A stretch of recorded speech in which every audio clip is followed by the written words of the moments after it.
Hallelujah, hallelujah. യേശുവേ ആരാധന, യേശുവേ ആരാധന.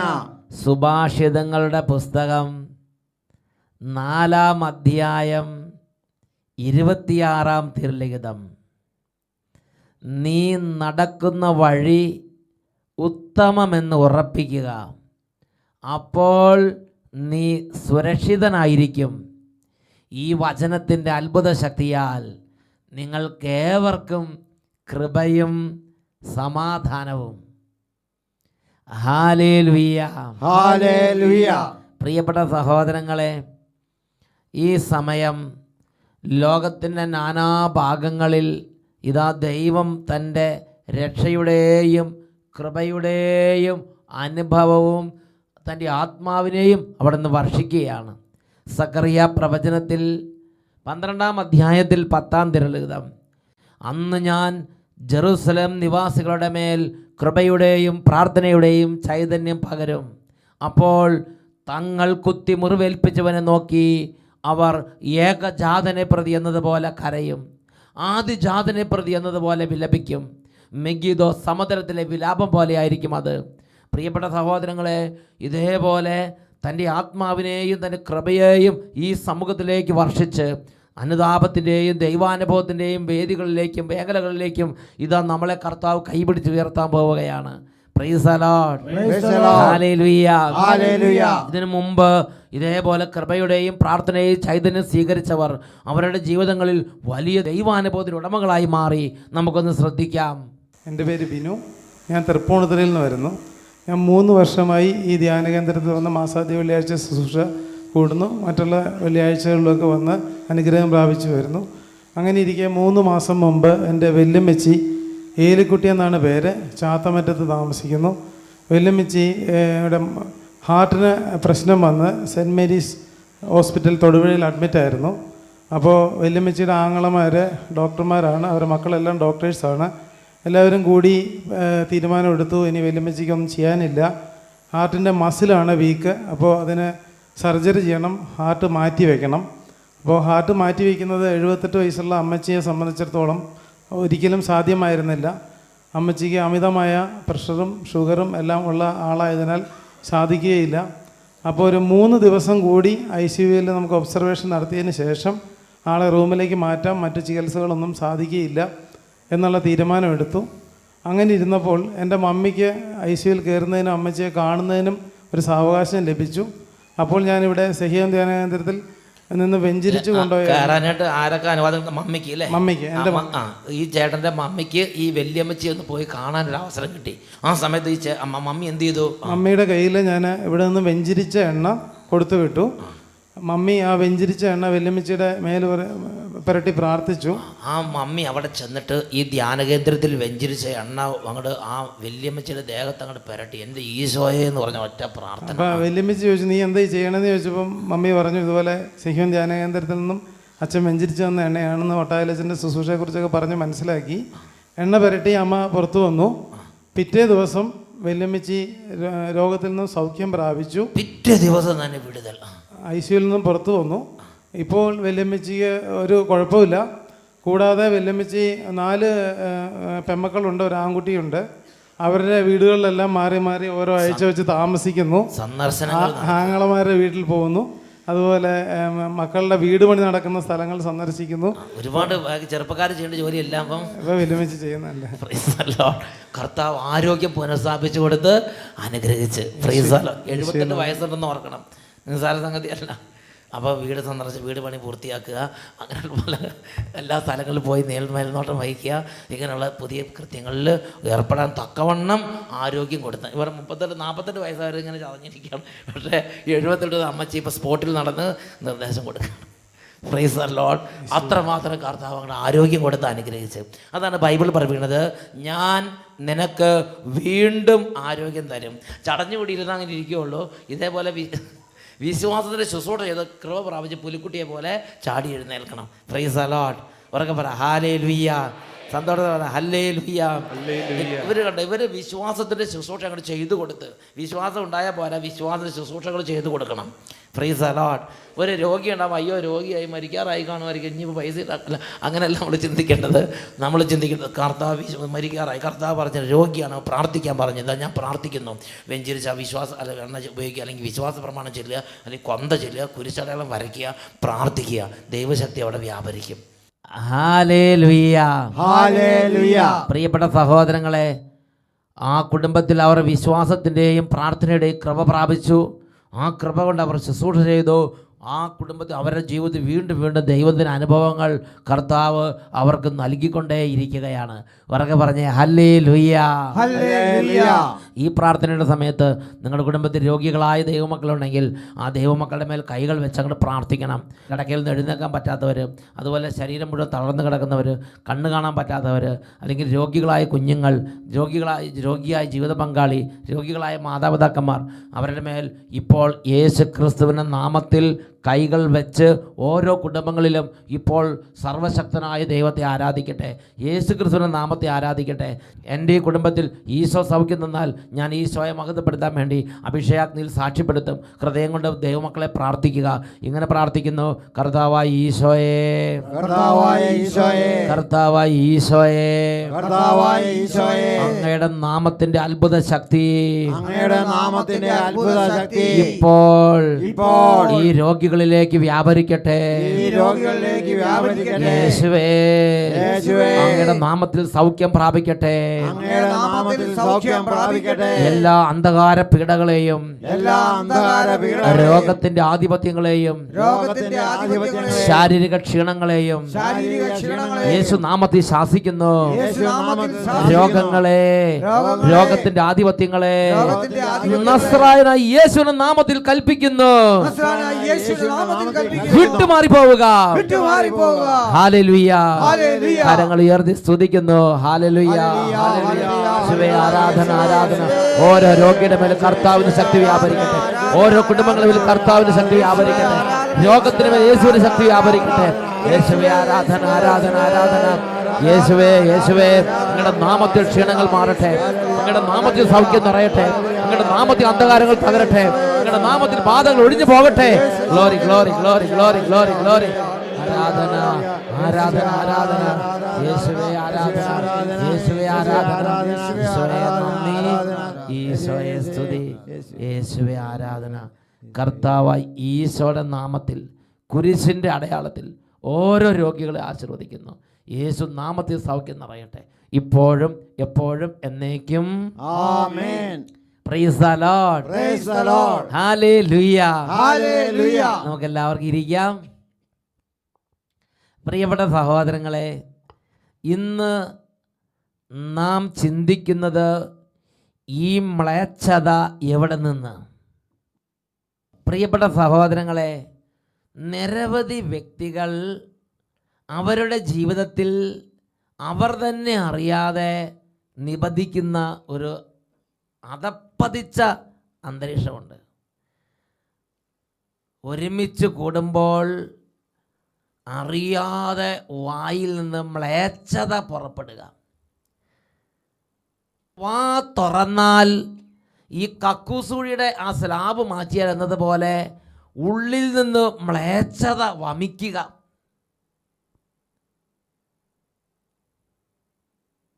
കല്യാണ വീട്ടിൽ ഒരുമിച്ച് കൂടിയാലും, മരിച്ചടക്കിൻ്റെ വീട്ടിൽ ഒരുമിച്ച് കൂടിയാലും,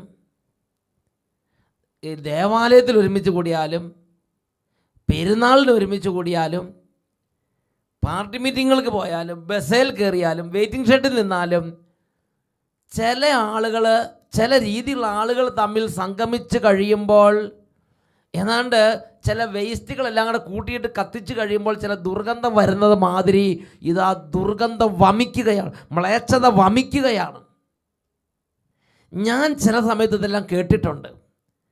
ബസ്സിലിരുന്നുള്ള സംസാരങ്ങൾ, വെയിറ്റിംഗ് ഷെഡിലുള്ള സംസാരങ്ങൾ, പല വിശേഷ സന്ദർഭങ്ങളിലും ജനങ്ങൾ ഒരുമിച്ച് കൂടുമ്പോൾ, ചില പ്രത്യേക ടൈപ്പ് ആളുകൾ കൂടുമ്പോൾ ഇതാ ഒരു വൃത്തികെട്ട സംസാരങ്ങൾ വരികയാണ്. ഞാൻ ചിന്തിക്കും, ഈ മ്ലേച്ഛത എവിടെ നിന്ന്?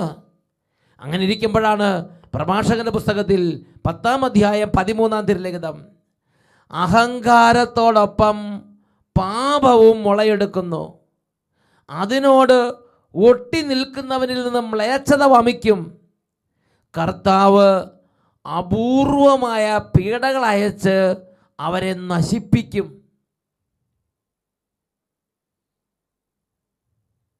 ഇത് കേട്ടുകൊണ്ടിരിക്കുന്ന ദൈവ പൈതലേ, നീ ഇങ്ങനത്തെ ഒരു ട്രെൻഡിന് അടിമയാണോ? ഇങ്ങനത്തെ ഒരു രീതി നിന്നെ പീഡിപ്പിക്കുന്നുണ്ടോ? നീ ഒട്ടും ഭയപ്പെടണ്ട. അധിക നാൾ കഴിയുന്നതിന് മുമ്പ് ചികിത്സ പോലും ഫലിക്കാത്ത വിധമുള്ള അപൂർവ പീഡ നിന്നെ തേടി നിന്റെ കുടുംബത്തിലേക്ക് എത്തിച്ചേരും. പ്രഭാഷകന്റെ പുസ്തകത്തിൽ 10-ാം അധ്യായത്തിൽ 13-ാം തിരുലിഖിതം പഠിപ്പിക്കുകയാണ്, അഹങ്കാരത്തോടൊപ്പം പാപവും മുളയെടുക്കുന്നു. അതിനോട് ഒട്ടി നിൽക്കുന്നവനിൽ നിന്ന് മ്ലേച്ഛത വമിക്കും. കർത്താവ് അപൂർവമായ പീഡകൾ അയച്ച് അവരെ നശിപ്പിക്കും. ഈ മ്ലേച്ഛത എവിടെ നിന്ന്? എപ്പോൾ ജീവിതത്തിൽ അഹങ്കാരം പ്രവേശിക്കുന്നുവോ, എപ്പോൾ ഹൃദയത്തിലേക്കും മനസ്സിലേക്കും ചിന്താ മേഖലകളിലേക്കും അഹങ്കാരത്തിൻ്റെ വേരുപാകി അഹങ്കാരം അവിടെ നിറയുന്നുവോ, അവിടെ നിന്ന് മ്ലേച്ഛത ഒഴുകും. സഹോദരങ്ങളെ, അവിടെ നിന്ന് മ്ലേച്ഛത ഒഴുകും. Hallelujah, hallelujah. ഉറക്കെ പറയാം, ഹല്ലേലൂയ. ഹല്ലേലൂയ. പരിഹാസവും മ്ലേച്ഛതയും. ഇന്ന് നാം മനസ്സിലാക്കുന്നൊരു യാഥാർത്ഥ്യമുണ്ട്. അനേകം കുടുംബങ്ങളിൽ വളരെ കഠിനമായ രോഗങ്ങൾ, അതും ചികിത്സിച്ചിട്ട് ചികിത്സ ഫലിക്കുന്നില്ല, അതും ഡോക്ടർമാർ പരിശ്രമിച്ചിട്ട് രോഗത്തിൻ്റെ കാരണം മനസ്സിലാകുന്നില്ല. വളരെ വളരെ കഠിനമായ കാര്യങ്ങൾ ഇതാ ദൈവമക്കളെ അലട്ടുകയാണ്. പ്രിയപ്പെട്ട സഹോദരങ്ങളെ, കാലത്തിൻ്റെ കാഠിന്യമാണ്, കലിയുഗമാണ്. അങ്ങനെ അതിനെക്കുറിച്ച് ചിന്തിച്ചിരിക്കുന്നവരുണ്ട്. പ്രിയപ്പെട്ട ദൈവത്തിൻ്റെ വചനം പഠിപ്പിക്കുകയാണ്, അപൂർവമായ പീഡകൾ എവിടെ നിന്ന്? അപൂർവമായ പീഡകൾ ആരുടെ അടുത്തേക്ക്? അപൂർവമായ പീഡകൾ ഏത് കുടുംബത്തിലേക്ക്? മ്ലേച്ഛത വമിക്കുന്നവരുടെ കുടുംബത്തിലേക്ക്. അഹങ്കാരം അങ്ങോട്ട് മുറ്റി അതങ്ങോട്ട് ഹൃദയത്തിലേക്ക് അങ്ങോട്ട് പടർന്ന് അതിൻ്റെ ഉള്ളിൽ നിന്ന് മ്ലേച്ഛത അങ്ങോട്ട് ഒഴുകുക. ആരെക്കുറിച്ചും ദുഷിക്കാൻ മടിയില്ലാത്ത അവസ്ഥ. അതൊരു ബിഷപ്പാകട്ടെ, തിരുസഭ അധികാരികളാകട്ടെ, കോൺവെൻറ്റുകളെ കുറിച്ചാകട്ടെ, എല്ലാവർക്കും നാനാജാതി മതസ്ഥർക്ക് ഭേദമന്യേ, കക്ഷിരാഷ്ട്രീയ ഭേദമന്യേ സ്നേഹത്തിൻ്റെ ശുശ്രൂഷ ചെയ്യുന്ന ജീവകാരുണ്യ പ്രവർത്തനങ്ങൾ നടത്തുന്നവരാകട്ടെ, ആശുപത്രിയിൽ ശുശ്രൂഷ ചെയ്യുന്നവരെ കുറിച്ച് ആരെക്കുറിച്ചും ദുഷിക്കാൻ മടിയില്ലാത്തൊരു തലമുറ. ചെറിയവർ മുതൽ വലിയവർ വരെ തങ്ങളുടെ നാവ് കൊണ്ട് വേട്ടയാടുന്നവർ. പ്രിയപ്പെട്ട സഹോദരങ്ങളെ, ദൈവത്തിൻ്റെ വചനം സുഭാഷിതങ്ങളുടെ പുസ്തകത്തിൽ 21-ാം അധ്യായത്തിൽ 24-ാം വാക്യത്തിൽ പറയുന്നു, അഹങ്കാരിയും ധിക്കാരിയുമായ മനുഷ്യൻ്റെ പേര് പരിഹാസകൻ എന്നാണ്. അവൻ ആരെയും കൂസാതെ ഗർവോടെ പ്രവർത്തിക്കുന്നു. അഹങ്കാരിയും ധിക്കാരിയുമായ ഒരുവനിൽ നിന്നാണ് മ്ലേച്ഛത വമിക്കുന്നത്. ഇതാ പ്രതികാരം സിംഹത്തെ പോലെ ആ കുടുംബത്തിന് ജീവിതത്തിന് വേണ്ടി ഒരുങ്ങിയിരിക്കുന്നുവെന്ന് വിശുദ്ധ ലിഖിതം വെളിപ്പെടുത്തുകയാണ്. പരിഹാസം, അധമ സംഭാഷണം, ദൂഷണം, ഇങ്ങനെയുള്ള അധപ്പതിച്ച ജീവിതങ്ങളിലേക്ക് വീണുപോകുന്ന രീതികളിലേക്ക് വീണുപോകുന്നവരെ കുറിച്ച് പ്രാർത്ഥിച്ചപ്പോൾ വീണ്ടും ദൈവത്തിൻ്റെ വചനം സുഭാഷിതങ്ങളുടെ പുസ്തകം 6-ാം അധ്യായം 12 മുതൽ 15 വരെയുള്ള തിരുലിഖിതങ്ങളിൽ ദൈവത്തിൻ്റെ മനസ്സ് വെളിപ്പെടുത്തി. അവിടെ നമ്മൾ വായിക്കുന്ന ഇങ്ങനെയാണ്, നിർഗുണനായ ദുഷ്ടൻ കുടില സംസാരവുമായി ചുറ്റിക്കറങ്ങി നടക്കുന്നു. അവൻ കല്യാണ വീട്ടിലേക്ക് പോകുന്നു, അവൻ മരിച്ചിറക്കി വീട്ടിലേക്ക് പോകുന്നു, ആ ഫംഗ്ഷനിലേക്ക് പോകുന്നു, ഈ ഫംഗ്ഷനിലേക്ക് പോകുന്നു, അവിടെ കാണുന്നു, ഇവിടെ കണ്ടുമുട്ടുന്നു, 2-3 പേരായി കൂട്ടം കൂടുന്നു, വാ പൊളിക്കുന്നു. നിർഗുണനായ ദുഷ്ടൻ കുടില സംസാരവുമായി ചുറ്റിക്കറങ്ങി നടക്കുന്നു. അവൻ കണ്ണുകൊണ്ട് അടയാളം കാട്ടുന്നു, കാലുകൊണ്ട് തോണ്ടുന്നു, അവൻ വിരൽ കൊണ്ട് ചൂണ്ടിക്കാട്ടുകയും ചെയ്യുന്നു. അവൻ തുടർച്ചയായി അനൈക്യം വിതച്ചുകൊണ്ട് വഴിപിഴച്ച ഹൃദയത്തോടെ തിന്മയ്ക്ക് കളമൊരുക്കുന്നു. തന്മൂലം പെട്ടെന്ന് അവൻ്റെ മേൽ അത്യാഹിതം നിപതിക്കും. നിമിഷത്തിനുള്ളിൽ അവൻ പ്രതിവിധിയില്ലാത്ത വിധം തകർന്നു പോകും. ഈ ഭൂമിയിൽ എന്തു സംഭവിച്ചാലും ഒരു പൊത്തുവരുത്തമുണ്ട്. എന്ത് സംഭവിച്ചാലും എങ്ങനെയെങ്കിലും ഒന്ന് മാനേജ് ചെയ്യാൻ പറ്റുന്ന, നമുക്കത് സോൾവ് ചെയ്യാൻ പറ്റും, മാനേജ് ചെയ്യാൻ പറ്റും എന്നൊക്കെ ആളുകൾ പറയുന്നുണ്ട്. എന്നാൽ ഇതുപോലെ ദൂഷണവും മ്ലേച്ഛതയും വമിക്കുന്ന ഒരു പൈതലാണോ നീ? ഇതുപോലെ ധിക്കാരിയും അഹങ്കാരിയുമായി നീ അനേകരുടെ പരിഹാസം പുലമ്പുന്ന, പരിഹാസം വമിക്കുന്ന ഒരു വായാണോ നിന്റെ വാ? ദൈവത്തിൻ്റെ വചനം പഠിപ്പിക്കുകയാണ്, നിന്റെ ജീവിതത്തിലേക്ക് പിടികൂടാനിരിക്കുന്ന ഓരോ കഷ്ടതയും മുന്നറിയിപ്പ് നൽകി സ്റ്റേജ് ബൈ സ്റ്റേജ് ആയിട്ടായിരിക്കും വരിക എന്ന് വിചാരിക്കരുത്. അപ്രതീക്ഷിതമായ നിമിഷത്തിൽ പെട്ടെന്ന് അത്യാഹിതം അവൻ്റെ മേൽ ഒരു ദുരന്തം പോലെ നിപതിക്കും. പ്രതിവിധി ഇല്ലാത്ത വിധം അവൻ തകർന്നു പോകും. ദൈവത്തിൻ്റെ വചനം പഠിപ്പിച്ചിരിക്കുക. കൂട്ടുകാരെ കുറിച്ച് ദൂഷണം പറയുമ്പോൾ ശ്രദ്ധിക്കണം. നിന്നെ വിശ്വസിച്ച് നിന്നെ ഏൽപ്പിച്ച പല രഹസ്യങ്ങൾ, നീ ചതിക്കില്ല എന്ന് വിചാരിച്ച് നിന്നെ കൂടി പങ്കാളിയൊക്കെ പല കാര്യങ്ങൾ, അതിൽ നിന്നെല്ലാം മാറി നീ അവനെ ദുഷിക്കുകയാണോ? നീ അവരെ ദുഷിക്കുകയാണോ?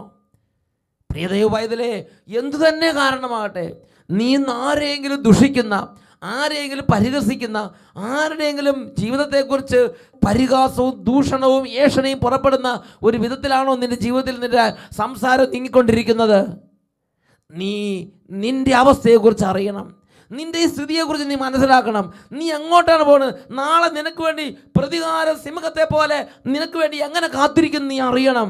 വചനം പഠിപ്പിക്കുകയാണ്, നിമിഷത്തിനുള്ളിൽ പ്രതിവിധിയില്ലാത്ത വിധം തകർന്നു പോകാൻ തക്കവണ്ണമുള്ള തകർച്ച ഇതാ നിനക്ക് വേണ്ടി കാത്തിരിക്കുകയാണ്.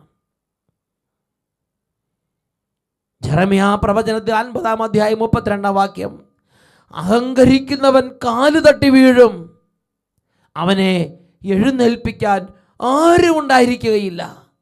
വചനം പഠിപ്പിക്കുകയാണ്. അഹങ്കരിക്കുന്ന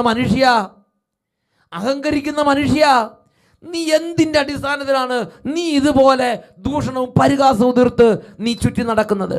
ദൈവത്തിൻ്റെ വചനം പഠിപ്പിക്കുന്നു. യെശയ്യാ പ്രവചനം 47-ാം അധ്യായം 10-11 തിരുലിഖിതങ്ങൾ. ക്രൂരതയിൽ നീ സന്തോഷം കണ്ടെത്തി, ആരും കാണുന്നില്ല എന്ന് നീ വിചാരിച്ചു.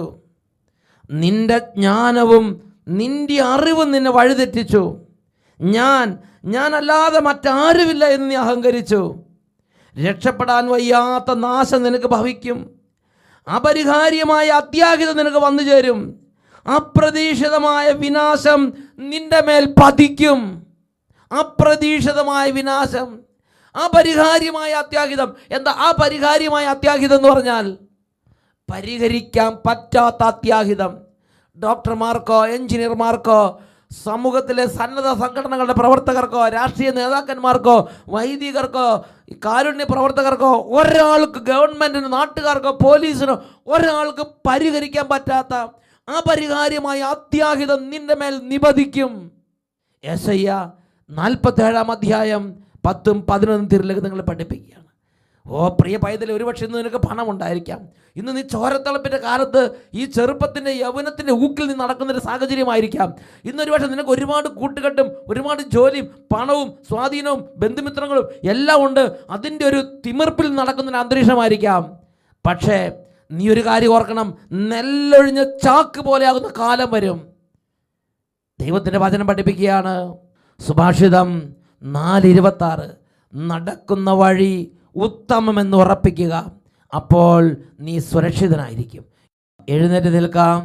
2 കരങ്ങൾ ഉയർത്തി, ദൈവമേ നൽവഴിക്ക് നടത്തണമേ, ദൈവമേ നൽവരങ്ങൾ നൽകണമേ, ദൈവമേ സൽസ്വഭാവം കൊണ്ട് നിറയ്ക്കണമേ, അനുഗ്രഹിക്കണമേ. കരങ്ങൾ ഉയർത്തി സ്തുതിക്കുന്നു. ഹല്ലേലൂയ, ആരാധന. ഓ പിതാവേ, കരുണ തോന്നണമേ. ഈ സമൂഹത്തെ അനുഗ്രഹിക്കണമേ, ഈ സമൂഹത്തെ അനുഗ്രഹിക്കണമേ. അതരങ്ങളെ പവിത്രീകരിക്കണമേ. നാവുകൊണ്ട് മറ്റുള്ളവരെ തകർക്കുന്ന അരൂപിയുടെ പീഡകളിൽ നിന്നും ജനത്തെ വിടുവിക്കണമേ. ആരാധന ആരാധന യേശുവേ, ആരാധന ആരാധന യേശുവേ, ആരാധന ആരാധന യേശുവേ, ആരാധന ആരാധന യേശുവേ, ആരാധന ആരാധന ഇപ്പോഴും എപ്പോഴും എന്നേക്കും. ആമേൻ. Praise the lord. Praise the lord. സുഭാഷിതം 29:23 അഹങ്കാരി നിലംപതിക്കും. Hallelujah, hallelujah.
സ്വർഗം തുറന്ന് സക്രാരിയിൽ വാഴും യേശു മഹേശനെ ആരാധന ആരാധന സ്തുതി ഗീതങ്ങൾ പാടി നിന്നെ നമിച്ചു പുകഴ്ത്തിടുന്നു.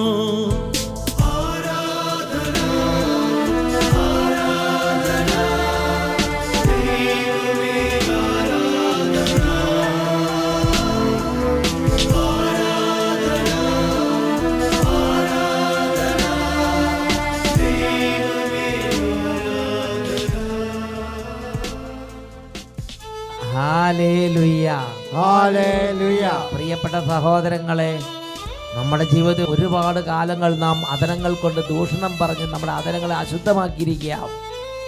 യേശയ്യായ്ക്ക് ഇതുപോലൊരു അനുഭവം ഉണ്ടായിരുന്നു. ദൈവം യേശയ്യായ്ക്ക് പ്രത്യക്ഷപ്പെട്ട നാളിൽ യേശയ്യ ആദ്യം ഏറ്റു പറഞ്ഞത് തൻ്റെ അശുദ്ധമായ അധരങ്ങളെ കുറിച്ചാണ്. യേശയ്യയുടെ പുസ്തകം 6-ാം അധ്യായം 5 മുതൽ 7 വരെ വാക്യങ്ങൾ. ഈ ദൈവ സാന്നിധ്യത്തിൽ വിറപ്പുണ്ട യേശയ്യ ദൈവത്തോട് പറയുകയാണ്, അയ്യോ ഞാൻ നശിച്ചു, എനിക്ക് ദുരിതം. കാരണം ഞാൻ അശുദ്ധമായ അധരങ്ങളുള്ളവനും അശുദ്ധമായ അധരങ്ങളുള്ളവരുടെ മധ്യേ വസിക്കുന്നവനുമാണ്. ഇതാ എൻ്റെ നയനങ്ങൾ എൻ്റെ രാജാവായ കർത്താവിനെ ദർശിച്ചിരിക്കുന്നു. ഉടനെ സെറാഫുകളിലൊന്ന് ബലിപീഠത്തിൽ നിന്ന് കൊടിലുകൊണ്ട് ഒരു അഗ്നിയെടുത്ത് എൻ്റെ അധരങ്ങളെ അവ കൊണ്ട് സ്പർശിച്ചു. എന്നിട്ട് പറഞ്ഞു, ഇത് നിന്റെ അധരങ്ങളെ സ്പർശിച്ചിരിക്കുന്നു, നിന്റെ മാലിന്യം നീക്കപ്പെട്ടിരിക്കുന്നു, നിന്റെ പാപങ്ങൾ ക്ഷമിക്കപ്പെട്ടിരിക്കുന്നു. പ്രിയപ്പെട്ട സഹോദരങ്ങളെ, ആരാണോ തൻ്റെ അശുദ്ധിയെക്കുറിച്ച് തിരിച്ചറിയുന്നത് അവൻ ഭാഗ്യവാൻ. ആ യേശയ്യായ ദൈവം എങ്ങനെയാക്കി മാറ്റി? യേശയ്യ വലിയ അത്ഭുതങ്ങളൊരു മനുഷ്യനായി, വലിയ ലോകത്തിൽ പകരം മാറ്റിവെക്കാനില്ലാത്ത വലിയൊരു പ്രവാചകനായി യേശയ്യ രൂപാന്തരപ്പെട്ടു. 2 കരങ്ങളും ദൈവസന്നിധിയിലേക്ക് ഉയർത്തുക. മക്കളെ, എല്ലാവരുടെ ജീവിതത്തിൽ അഹങ്കാരത്തിൻ്റെയും ദൂഷണത്തിൻ്റെയും പരിഹാസത്തിൻ്റെയും ഒരു പീഡയുണ്ടാകാം. ഇന്ന് കൈകൾ ഉയർത്തി ആരൊക്കെ കർത്താവിനെ നിലവിളിക്കുന്നു അവിടെ വിടുതലുണ്ട്. ഉറക്കെ വിളിക്കട്ടെ, യേശുവേ യേശുവേ യേശുവേ യേശുവേ. ഇപ്പോൾ സ്പർശിക്കണമേ കർത്താവേ, രക്ഷിക്കണമേ രക്ഷിക്കണമേ രക്ഷിക്കണമേ രക്ഷിക്കണമേ. കൈകൾ ഉയർത്തി വിളിക്കുന്നു, യേശുവേ യേശുവേ, ആരാധന ആരാധന യേശുവേ